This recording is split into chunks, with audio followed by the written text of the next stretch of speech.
Today, I'm going to do the wiring on this old body, which is 92 to 96 Toyota Camry. Now, what you guys, I know I get a lot of questions. I'm not kidding you. I maybe get 100 questions a week about why will my car not run? I did this and now it won't run. 90% of the time, it's electrical. It is this little guy right here. Alright, I'm not going to lie, it's quite big. But this fuse panel right here is usually your biggest problem. Second thing is usually timing, but timing's easy to diagnose. It is a different dragon all on its own. But let's go after electrical right now. A lot of people on these Toyota Camrys have so much problems with electrical. But what if I told you you can get rid of this, every single relay, every single fuse, all this wiring across here, all this wiring through the fenders, onto the inside. What happens if I tell you you can get rid of all that wiring? Would you guys be interested in that? I'm talking everything. I'm talking everything to the back. I'm talking fuel pump. I'm talking, well, fuel pump, you have to run your own tank. But what happens if I told you I could get rid of all of it? Even that fuse panel right there, all the wiring into the dash, everything. Would you guys be interested in that?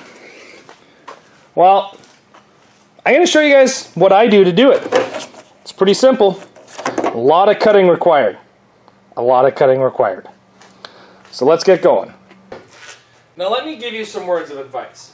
There's a couple different styles of cutting wire. What you have here is wire cutters. Now these are great. These are fantastic. Now what you have here is a large pair of wire cutters, and what these are designed to do is take a full harness. Now these ones are very well used, so please don't judge my crappy tools. And with these ones you can cut a full harness in a very easy swipe, just like that. Now there is a downside to these tools. A lot of derby guys, including myself, tell you to cut a wire, try starting the car. I did that with these cars until I've got this harness that I've built now. You slowly cut out the wires that you don't need, but the problem with that is after a couple hours of doing that, let's face it, you, me, the next guy, we cut more than one wire at a time. We cut 2, 3, 5, 10. This one right here is good, but much harder time. That was only going through 2. This one won't go through the harness like that one. This tool here is great when you're cutting one wire at a time. And that's the way you should do that if you're not comfortable with the wiring on a car. But when you just want it out, these are the ways to do it. But the problem with these is when you have your battery on, you're starting the car, turning it off, when you cut, let's say, one wire, that's not an issue because the current will not jump from one wire to another and go back and blow fuses. It will not destroy circuit boards. But when you're cutting 2 or 3 wires at a time and you cut through it, you're going to pop fuses, you're going to destroy circuit boards, you can destroy a map sensor, you can destroy a crank pulley sensor. There's lots of sensors that you can destroy by grounding out. And when you have power to the system and you cut wires, that's what you're basically going to do. So what I've done is I've come up with a different way to cut them. If you're looking to cut a lot of wires and not have them arc out to each other, you guys are going to laugh, but the best way to do it, I find, is a mini grinder. Mini grinder cuts through a lot of wires in a very short period of time.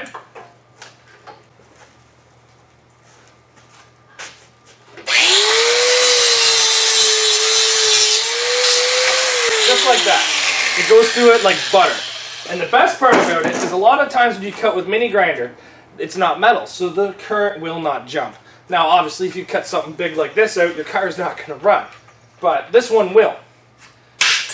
The reason why this one will is because I have a standalone harness for this. And it's something that I've been working on for quite some time. And I've been starting to sell them, but I haven't been selling them in mass production yet. I have 2 different harnesses. I have one that works from 92 to 96. And I have one that works from 97 to 99. 2000 and 2001 are a different harness design, and unfortunately I haven't had one of those cars running yet to be able to build a harness for it. I have one, but it doesn't run. How I sell these harnesses is you guys send me a message tell me that you're interested. And what happens is I ask for certain plugs. And there's only a couple plugs. You cut them out of your car, you cut them out of a scrap car, it doesn't matter to me. I need the plugs. You mail them to me through the Canada Post or UPS or however you guys want to mail stuff. And then what I do is I build the harness and I mail it back to you. It's pretty simple. Now, this is basically what you can do.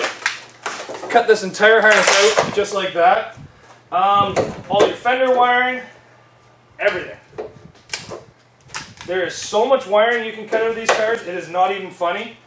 Like over here on the driver's side, just pull this right back through. Let's see if I can find it here.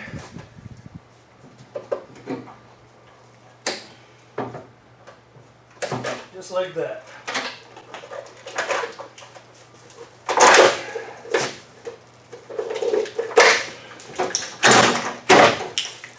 Come on.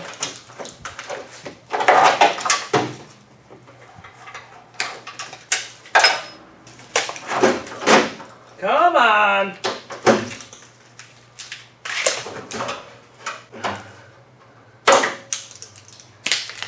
All the fender wiring's out of this passenger side now. Driver side, let's get all that wiring out.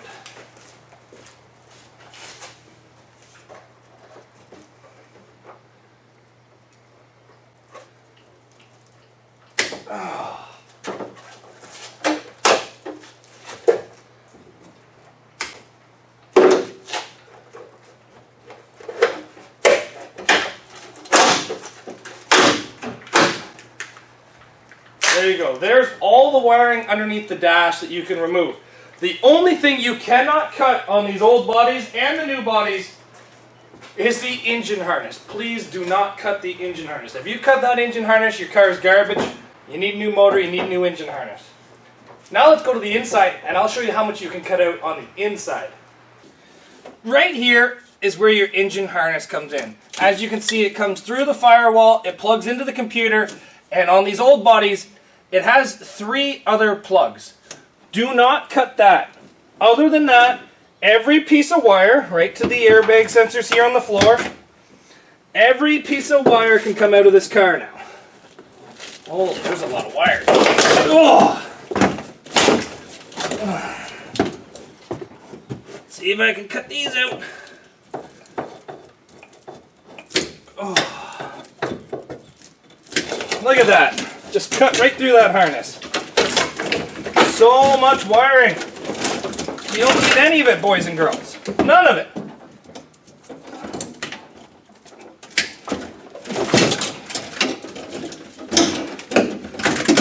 Holy Mackinac.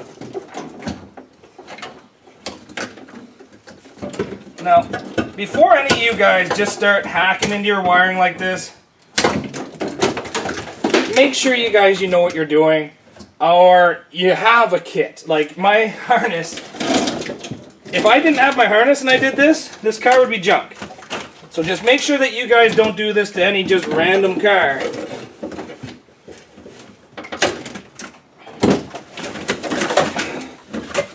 Holy.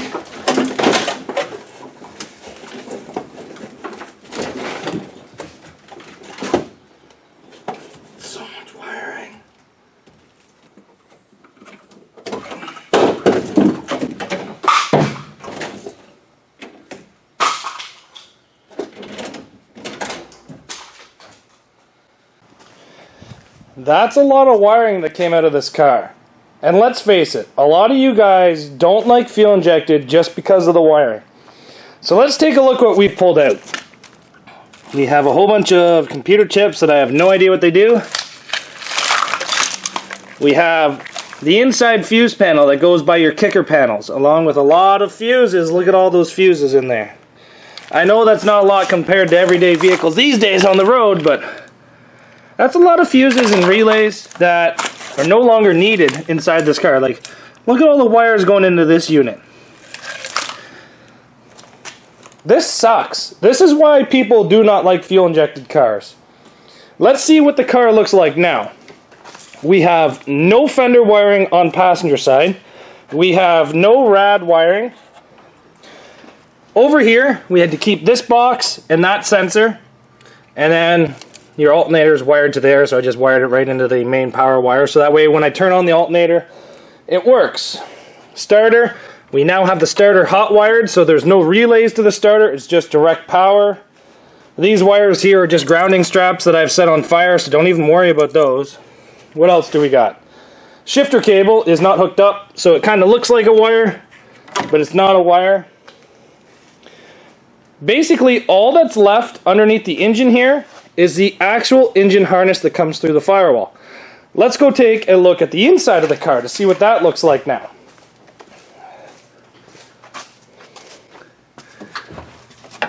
What we have here is where the engine harness comes through the firewall with its plugs and direct plug into the computer.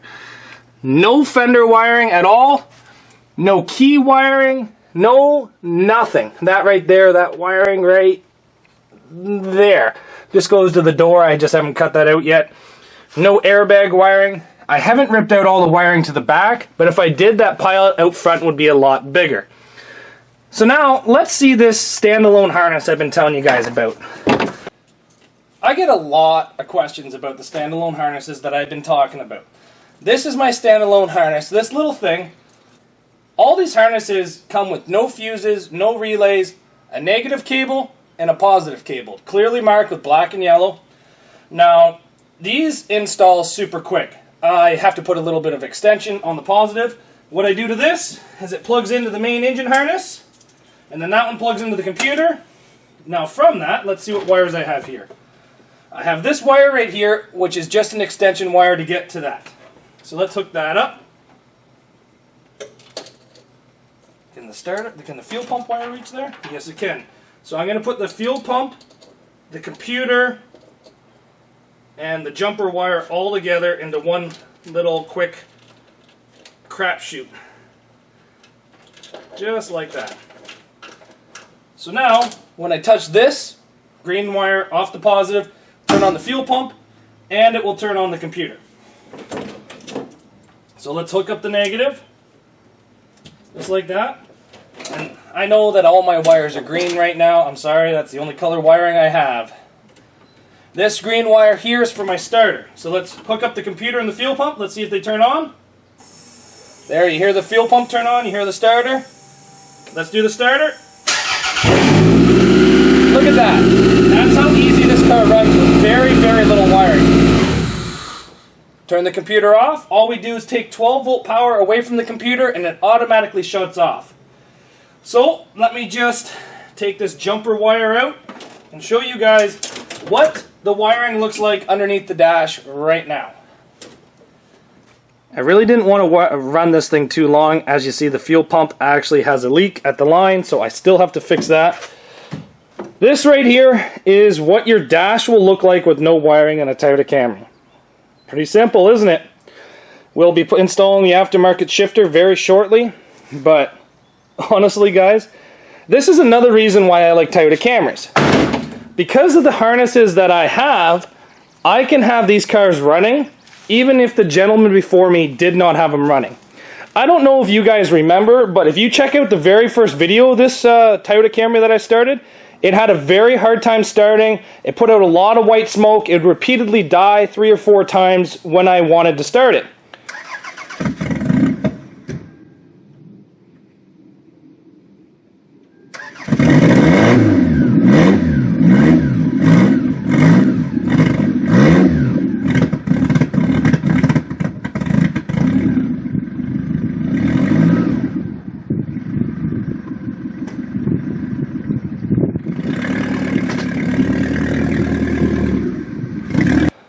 Not now. With this harness, this car fires up right away, every time. Believe it or not, this actually gets rid of a lot of sensors. With this, you don't need your thermostat. This doesn't do anything anymore. You don't need any O2 sensors. You don't need an oil pressure sensor. You don't even need your map sensors when I do this to this car. So, I don't know. You guys are all asking me, why do I keep doing Toyota Camrys? The reason is I know them. They're getting very familiar, and when you get familiar with stuff, it gets easier. This car here, I only have about maybe maybe 10 hours into it. I've got a loaded bumper on it. I got a full cage inside of it. I got all the wiring done. It's fully stripped except for windshield. Realistically, this car goes together so much faster than pretty much every other car that I have and that I've ever ran. The only thing that goes together quicker than these is Cavaliers, and that's because Cavaliers, it takes 20 minutes to strip an entire Cavalier. But that's what I do with my wiring on Toyota Camry. So if you guys keep asking me why I have no wiring issues in my Toyotas, this is why. I don't have any wiring, so there's usually not any issues for it to go bad. Remember, this is not even all the wiring out of it. I don't have any wiring removed behind the driver and passenger front doors. There's still all the taillight wiring, everything like that. But that's my standalone harnesses. The 97 and newer is actually a little bit easier, believe it or not. You don't have any of this wiring right here on 97 and newer. So if you guys are interested in a harness, send me a message on Facebook or join Zach's workshop and I can talk about selling it to you. I'll tell you prices. And like I said, it's shipped right to your door. All you got to do is mail me those plugs and I can explain it to you what plugs I need. But whatever you do, do not cut your engine harness, because if you cut the engine harness, there's not too much I can do for you unless I spend a lot of time and a lot of attention tracing wires, and I don't like doing that. Take care, guys. I'll see you back here tomorrow. We have ourselves a wiring deleted Toyota Camry. Take care. Bye.